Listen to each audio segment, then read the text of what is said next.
Bonjour à tous et bienvenue dans ce nouveau numéro spécial dont on reparle, le format qui résume l'actualité des sujets évoqués sur la chaîne.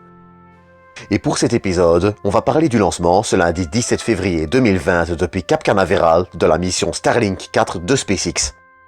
Lancement magnifique d'ailleurs qui aura permis le lancement avec succès d'une nouvelle grappe de 60 satellites Starlink.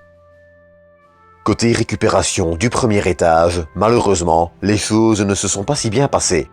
Alors que cet exemplaire de Falcon 9 devait être récupéré pour la 4e fois, celui-ci a manqué de peu la barge. On voit d'ailleurs un nuage de vapeur d'eau juste à côté. Cependant, le premier étage ne semble pas s'être écrasé.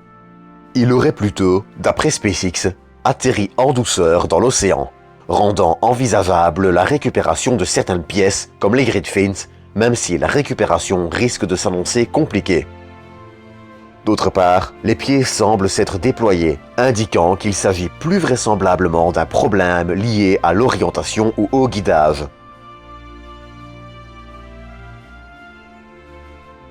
Cet accident montre cependant bien une chose. La récupération et l'exploitation de lanceurs restent une tâche compliquée qui n'est jamais une routine. Mais parallèlement, cet accident n'est pas étonnant. De par l'orbite visée pour les satellites Starlink, SpaceX pousse les capacités de ses Falcon 9 à leur limite. Et ce premier étage, nommé B1056.4 ayant déjà volé pour les missions CRS-17 en mai 2019, CRS-18 en juillet et JCSat 28 en décembre, était malgré tout relativement usé, augmentant inévitablement le risque de défaillance.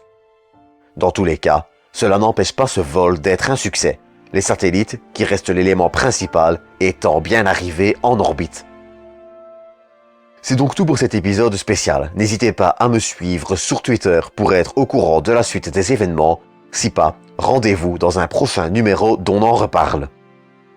En attendant, c'est tout pour aujourd'hui. J'espère que ce numéro spécial vous aura plu. Quant à moi, je vous dis à bientôt pour une nouvelle dose d'espace.